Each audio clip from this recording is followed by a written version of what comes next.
Hear me out. Yeah, we got this. We missed last week because our baby wouldn't sleep. Hear me out. Busy time. Busy. Yeah, we're so busy. Mommy Laye, Mommy Do, she stayed up past midnight, y'all. The last time we were supposed to make a vlog for y'all. And we parents in real life, so sometimes stuff like that will happen.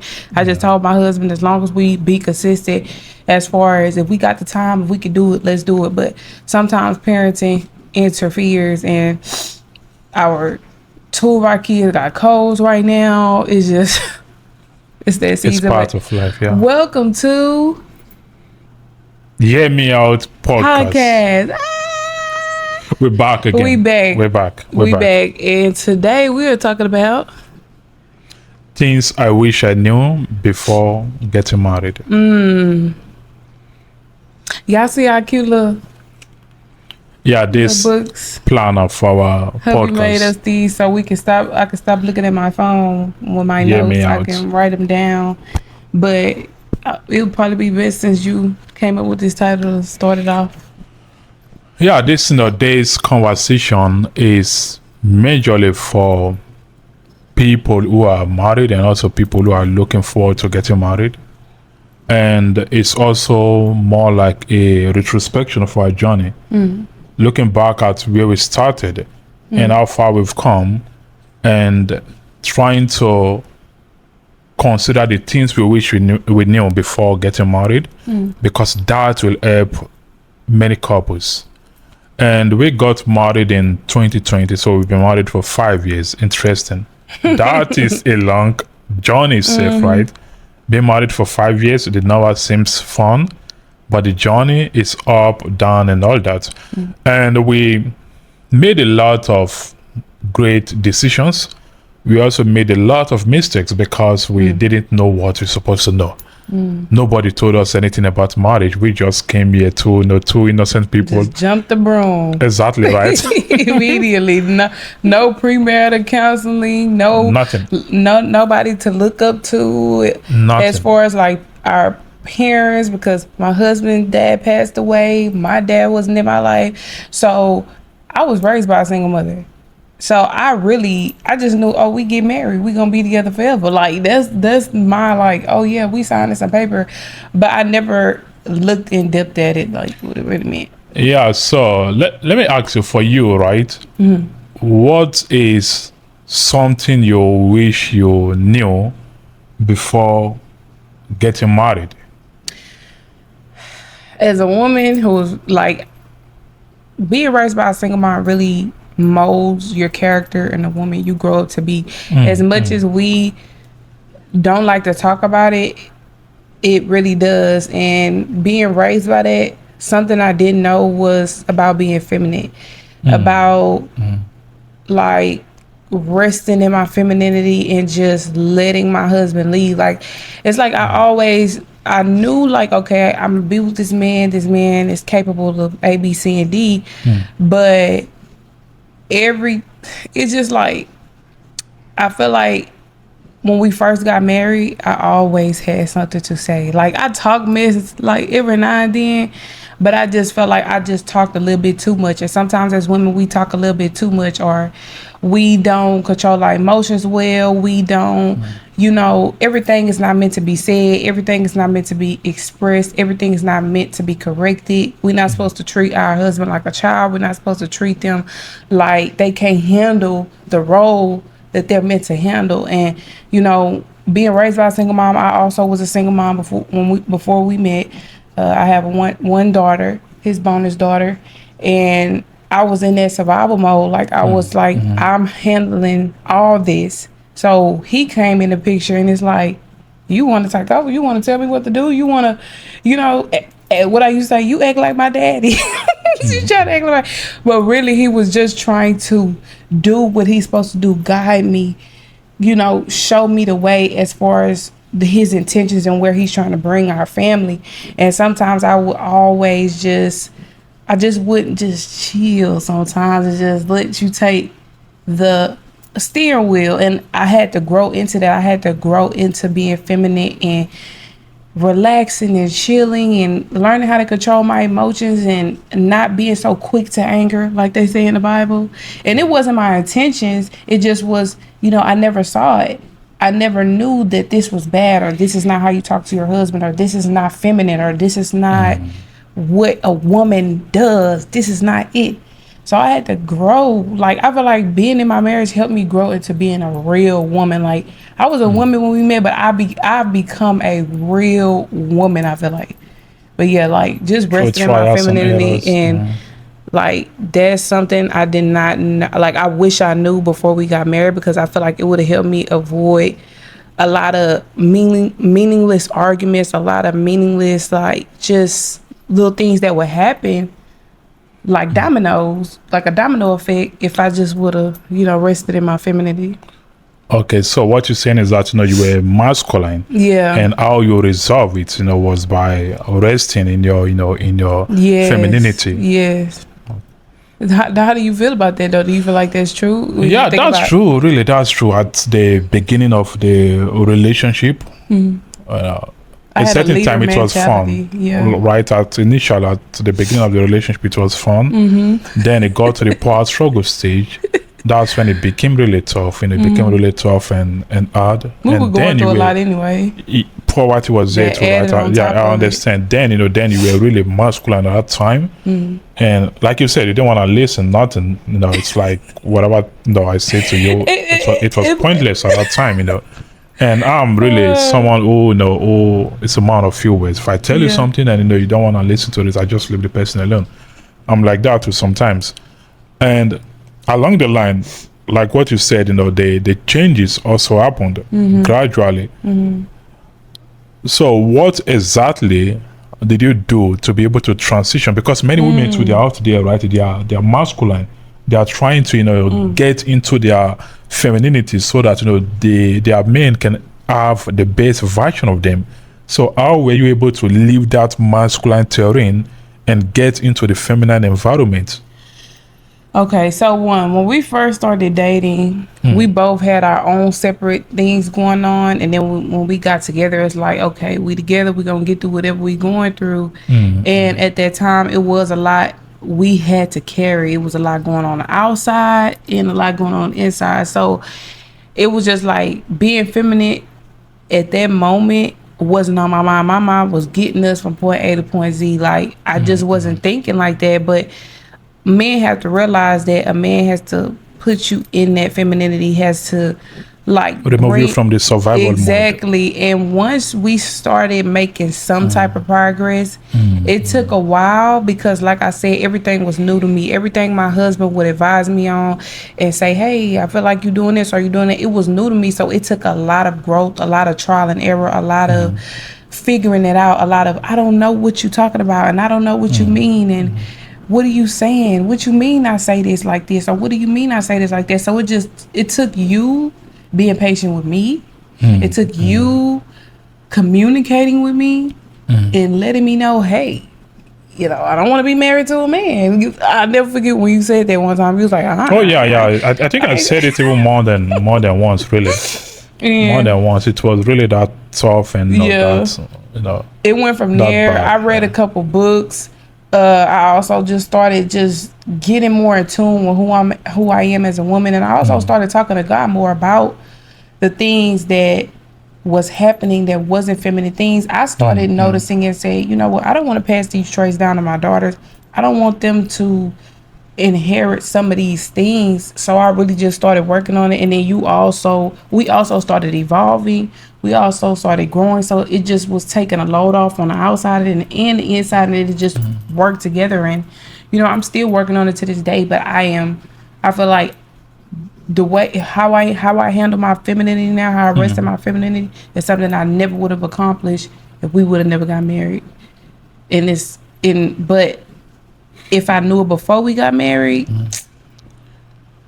I don't know. Yeah, I get your point, especially in terms of the men being patient with their women, and also helping the men to realize that sometimes you have to remove your woman from the survival mode for her to really be feminine. Yeah. Because what makes most of these women masculine is, is the struggles. They are carrying the weight of the world on their shoulders, and they are looking for some sort of breath of fresh air, right? And if you are there to remove all these burdens they are carrying, I think that will make it easier for them to be feminine. Well, that's a good point, really. That's a good point. Yeah, because I mean, I wouldn't hear me out. We had to hear each other out to make any type of progress in our marriage. So I'm just grateful to have a partner that, even though we went through a lot of things, we've gotten through a lot of things because of communication, because of hearing each other out. No matter how many times I didn't want to hear you out, no matter how many times he didn't want to hear me out, we still heard it. We still heard it, and we worked on it progressively. One by one. But what about you? What's something you wish you knew before we got married? Yeah, for me, one of the things I wish I knew before getting married was the realization that I needed to create my own culture, even though we are from different cultures. And apart from us is something many couples are also going through. Based on my experience, I discovered that the success of a relationship or marriage depends on the creation of new cultures by the couples themselves. For example, I'm from Nigeria, you are from America. In Nigeria, things are done in a different way. Of course, there are some similarities, but also there is a huge difference on how things are done in Nigeria. Then in America too, the American culture is there. Now, a Nigerian man getting married to an American woman, that is more like a collision of two cultures. A collision, and it's like a fracas, of two entire worldviews coming together, collapsing into one. At that moment, it was difficult. That's why a certain stage of our marriage and relationship was also tough. Because I'm like, man, women in Nigeria don't behave like this. Probably you two on your side, you're like, oh, this is not American culture. Stop it. I call what you said. What did you say? You talk about women in Nigeria don't behave like this. Stop it.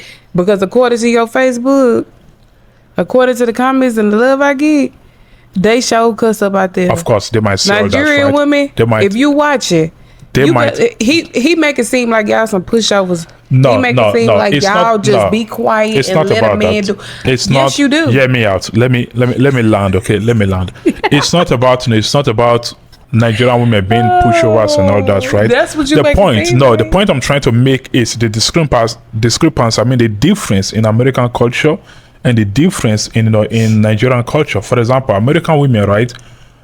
They behave in a similar way to Nigerian women sometimes. Also, they behave in a different way to to Nigerian women sometimes. Never seen. So let me conclude. Lord have mercy. Hear me out. Because I don't like the comparison thing. I'm sorry, but I don't like the comparison thing. You make me Why feel can't you just listen and let me drive to where I'm going? Because at the end of the day, you might hear me out, right? Now listen. I'm talking about the need for creating cultures. The need. Why we needed to create our own cultures. Because I felt there was a difference in the Nigerian culture, and there was also a difference in American culture. The combination of the two cultures. If I practice every culture in Nigeria in this marriage, it won't work. Even if you practice all the American behaviors in this marriage, it won't work. Yeah. Now there was a need for us to create our own cultures. Yeah. You are getting the point. So there was a need. That's when we took the good from the Nigerian culture, took the good from the American cultures, and we created our own culture. That is safe. That realization was something I wish I knew at the beginning of our marriage, because that would have made the relationship and the marriage process easier. Because the culture, we would have created our own culture at the beginning itself, with the realization that men, stop trying to go back and forth with each other about what I was raised and how you was raised. Exactly. We went through that a lot. So now, I believe many couples too, especially if you are dating or married to someone from a different culture, if you want to have a good marriage, you need to create your own cultures with your spouse. Just take the good from their culture, you take the good from your culture, you join them together. Now you compromise and creating a beautiful culture that's gonna work for the both of you. Now I believe you've heard me out, right? I'm just saying, don't be comparing everything. Every woman, like you used to say, when people had their stereotypes about a Nigerian man, Yeah. every man has their thing. Every man, Of course, same of thing course. about women, sweetheart. Of course. That's why you should have waited for me to learn so that you see with clarity where you I was still coming said the from. comparison. All right. You The still- you comparison, said it no. The comparison wasn't on a negative note. It was to show the difference in the cultures. And to say, okay, we need to create our own culture out of the differences. You are getting the point. That was that was the need. So, is there another thing you wish you knew before getting married? I wish I knew how to solve conflict. How to solve wish- conflict. I wish I knew how to handle a bad day, because no marriage is perfect. Every marriage is going to go through their own things, and we've had quite a few bad days where we just wasn't feeling it, and you know, it would end in a way that I felt like it was no progress made, or was no solution that was created. And then it's been times where in the past, because we don't really go through stuff like that no more, thank God, but in the past where we would be upset with each other or sad with each other for days, like treat each other like strangers sometimes in the past. And when I think about it, it's like, wow, we really haven't, like, And don't that's- go through that type of stuff no more. It's Yeah, amazing. It's an amazing feeling. But I wish a I knew growth, how so to it's solve growth, conflict so. way back then. I wish I knew how to speak to you when I was sad back then, and how to communicate my feelings, and how to understand you and know you're not attacking me. You're just expressing your feelings too, and vice versa. Like, I wish you like knew the way I expressed my feelings wasn't to belittle you in the past or make you feel like less of a man, but because I probably just didn't know how. I didn't know how to solve the conflict, and I did it the best way I knew how, based off of how I was raised and how I grew up and stuff like that. And how to solve issues. Like, I wish we would have went to premarital counseling. Like, you know, have you ever heard of that before? I feel like that would have helped that too. Going to counseling it's a In the great idea. beginning. Yeah, in the beginning, it's a great idea, especially if you would listen to the counselor, right? Because some people, they just go to all these counselors to make themselves feel good, or to make their emotions feel validated. Well, some people because some don't have counselors are people to gonna talk to. tell you, some counselors are gonna tell you the truth. You know, if you are a bad person, they're just gonna tell you, look, you know, whatever you're doing is bad. You know, some people, they just want to go and get some counselors so that, you know, their emotions will be, you know, validated. That's why some people want to get counselors. But some counselors, they are very brutal. They tell you the truth. Now, if they tell you the truth, you might not even like them anymore. You won't go and, you know, listen to them anymore. That's why some people don't like counselors. But if you are emotionally mature and you can take the heat, you can let people tell you the truth, to look at yourself in the mirror and accept the fact, then it's good to get a counselor. And I believe that would have also helped us at the beginning of our relationship and marriage. Because what I knew about marriage before we got married was just very surface level. It was very like Surface level? Surface level, and Oh, and very surface. like movie vibes. I thought it was like the, you know, Romeo and Juliet Romeo type. and Juliet, Oh, love, nice yeah. shining armor, sweep me off my feet, have a whole bunch of babies, live happily ever after. Wow. But you forget you two people becoming one. Then we're two cultures becoming one. We're two different identities becoming one. Two people exactly. from It takes different work. world. It takes completely different worlds, and it takes work. It takes like more than love to get through a marriage. People that you see that's been married 20, 30, 40 years, it was not because they said I love you every day. So what about you? Do you have another thing that you wish you knew before we got married? Yeah, for me, the second thing I wish I knew before getting married is the realization that sometimes your spouse isn't the problem. Poverty is. Because looking at our relationship and marriage, the beginning was so difficult because we are in the struggling stage of our life. And some marriages or some relationships really don't need a therapy, they need a salary at the inception of your relationship or marriage. And most of the things we thought about isn't because we are bad people. Yeah. It was because of poverty itself. We're struggling. And the marriage was so complicated at a certain stage. Even the, even the relationship.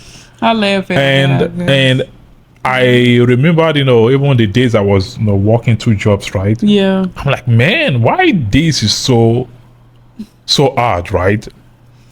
And at that moment, a man who is struggling often is high when it comes to hunger. That's why they said, an hungry man, is an angry man, right? If a man is hungry, he's angry quickly. And if you are a man who are struggling, little stuff gonna upset you. When it comes to relationship and marriage, when your spouse is trying to tell you something, you're gonna be angry so quickly because you are struggling, you are suffering. And this is what I want many couples to understand. Sometimes your spouse is not the problem. Poverty is. If you and your spouse are broke or you are financially struggling, often that's the issue. You might not, you might have no idea. You might think, that your spouse is the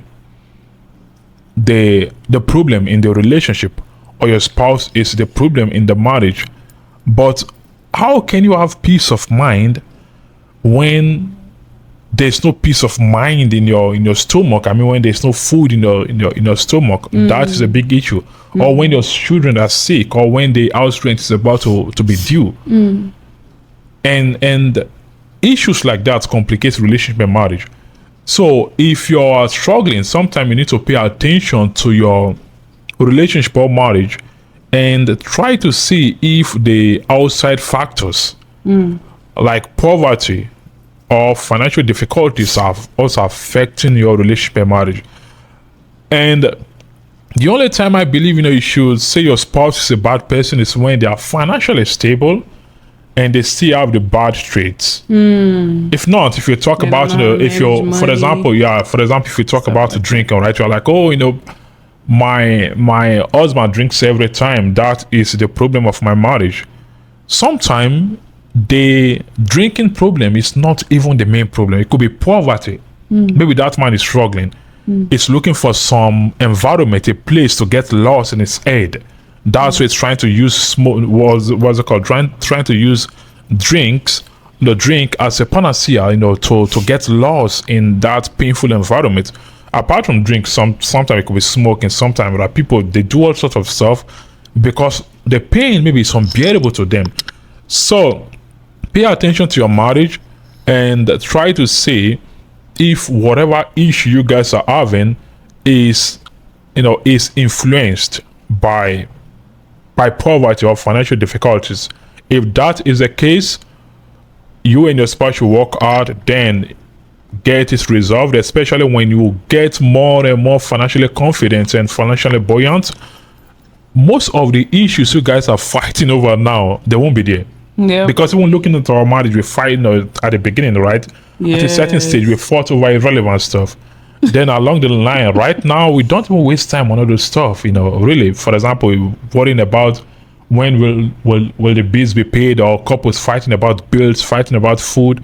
We don't do that anymore because stuff like that, they just move on, and they get taken care of automatically. So that is something I wish I knew especially at the struggling stage for a marriage. If I knew that, I would have been more patient and don't really take things so personally, understanding that even the behavior of my spouse would have been influenced by our struggles at that time. because there's no way you can be happy when you guys are struggling anyway. It's a lot. So right, yeah, yeah. that is the second thing I wish I knew. So do you still have anything to tell Yeah, us? in general, it's just I just wish I knew what it really was like to be a wife, of course. Like I wish I was able to see it growing up. I wish I was able to know how to respect my husband before I got married, because that's something I had to learn and grow and figure out. Not necessarily because I was disrespectful, but because respect is more than what you think it is. It's secrecy. It's letting him lead. It's making sure you cater to his needs as a wife and also follow the biblical way of being a wife. I wish I knew those things, because it just took a toll on me. It was a long journey to figure it out and get into what being a wife really was. It's more than just looking cute. It's more than just doing your hair and smelling good. It's more than just cleaning the house and doing the chores. It's more than just taking care of the kids. It's more than all that. It takes an emotional focus and growth to become a wife for real, for real. Like that's like the only thing I wish I knew. Like Yeah, and You get a what I'm wife saying? is, yeah, I got your point. The wife is like the umbrella of the home. If you have a good, if a man has a good wife, obviously he has a good life. It's a good thing. Yeah, no wonder the Bible said, he who finds a wife finds a good thing. So if you have a wife, you're supposed to have a good thing, and good stuff supposed to be happening to you. Basically, that is how it's supposed to be. If you are following the biblical aspect of of life, that is good. And sadly, many people don't see that type of example in their home. They never seen their mom and their dad got married. They never had that experience. So it's like you are walking into a marriage with empty, what's it called, empty brain or empty reality. Nothing is there. You are just the first Just person. winging it. And when you get to tough moments, of your life or in your marriage, when you get to tough seasons, you might not be able to have example of someone to really look up to and say, oh, this person overcame this stage of their marriage by using this strategy. You might not. So everything has to fall on you to really learn by yourself and cross the ocean by yourself and all that. But that's a good point, really. And us having all daughters, this is something all the things that I said is something I don't want them to have to say when they get older. Like, I want them to know how to respect their husband, how to love their husband, how to follow a good leader, because not any type of leader. You got it. You know how to train them, but it's just like I want my daughters to know all these things that we spoke about today. Now that I think about it, like, oh my goodness, I'm really living a totally different life that I was raised because I chose different. I said I want a better life for my children as well. I want to marry a good man. I want to do things differently and just put my children in a position to where when they get older and they ready to get married, they know what it's like to have a good marriage. They know what it's like to love and to care and to respect and to be a good wife and to be a God-fearing woman and God-fearing wife, stuff like that. So, Yeah, even that is a blessing. Growing up in a home where you have a father and a mother is a blessing. I don't know if the society is fighting so hard to destroy that narrative. Yes, it's so Whatever sad. it is a blessing. To have a father and a mom at home, and you can look up to them and say, my dad is still married to my mom. It's a blessing many people are looking forward to. And sometimes the best you can do for your children is also that bond, that unity, to make sure that you create that example for them.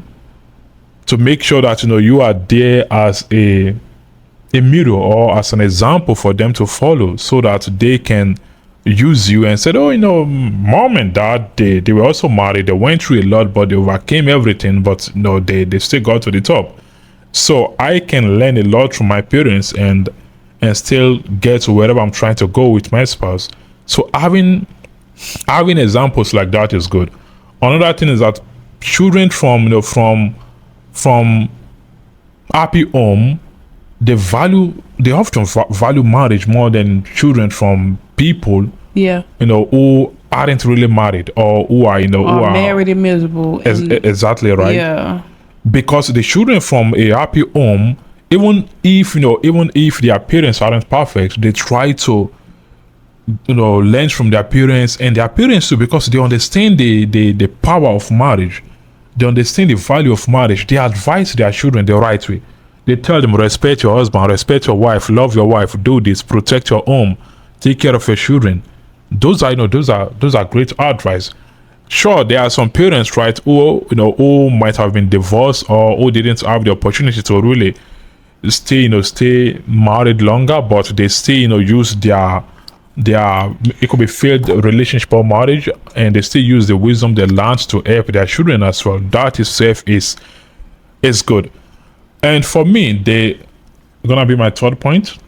Your final point. Okay, my final point. Okay, the final thing I wish I knew before getting married is the realization that the love that took you to the relationship is not the same love that sustains your marriage. You need a bigger love. You need a bigger love. Let me explain this, okay? So in the dating stage, you guys gonna fall in love. That is, let's call it love number one, okay? You are falling in love. That's good. And at that moment, you guys are in love, and they say love is blind. Although marriage gonna open your eyes, we all know that. When you get married, you're gonna think marriage gonna hide all your weaknesses, right? It doesn't do that. Marriage gonna expose all your weaknesses to your spouse, and you also gonna see all the weaknesses of your spouse. Now you need a bigger love to sustain that marriage if you wanna stay married to that person. So that itself is something I learned during our relationship as well.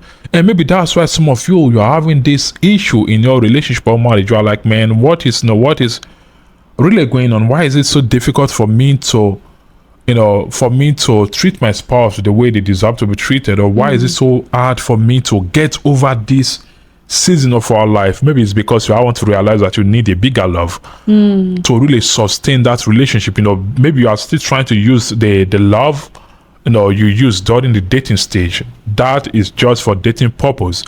But because marriage itself is more interesting, let me use the word, I'm not trying to use the word complicated, because marriage is interesting, you have to really be deliberate and say, okay, I know things might not go the way I want every time.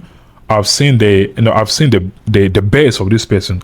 I've seen the bad, I've seen the ugly of this person. Now, do I have a bigger love to look over, everything this person is going through, and can I still love this person? And also during the bad seasons of your life, that's when you're gonna need the bigger love, especially during the bad seasons of your relationship, right? And the marriage is safe. You might have many reasons to give up, but how can you even overcome all those tough seasons and move on? Is because you need a bigger love to forgive and move on, even when you feel like giving up on your spouse. So you need that love, and God can also give you that love. It's more like releasing of your spirit and accepting that no human being is perfect, and forgiving people even when they you feel like they don't deserve to be forgiven, because you feel as though your heart deserves peace. Stuff like that. So if you have that type of views on life, then the realization that no one is also perfect, you can forgive easily and also embrace the bigger love to overcome whatever issues we have. So that is the last thing I wish I knew before getting married. You have anything to say, or are we done? No, I am done. All right, we done. And if y'all saw me yawning, please forgive me. Oh, she was sleeping already? I was preaching and she's sleeping. No, I'm in tune, but it's like the yawn is uncontrollable. It was like it came out. I didn't even know you were yawning. I was preaching. She Them was kids yawning. been wearing Really? us out. On camera, you were yawning like you were I'm sleeping. so tired. No, like yawning, like Oh, like I'm so tired. I am tired. After That this, we're baby, gonna be our watching baby your kept movies waking probably. up all night. Remember, like they kept waking up all night last night. Our baby, our youngest, have an ear infection, y'all, But and it's she okay. It's okay. was waking up all through the night. But overall, Wait done. No, I always say, even the moments that our hearts were, our minds were not together, our hearts always were. So I feel like that just what kept us going. It kept us staying focused on the bigger picture. Yeah. You know, thank God we have the same mind frame as far as where we we're trying came, to go. we and- saw, we conquered. Amen. We came, So we we saw, we gonna conquered. talk to y'all later. Make sure you like, subscribe, and comment.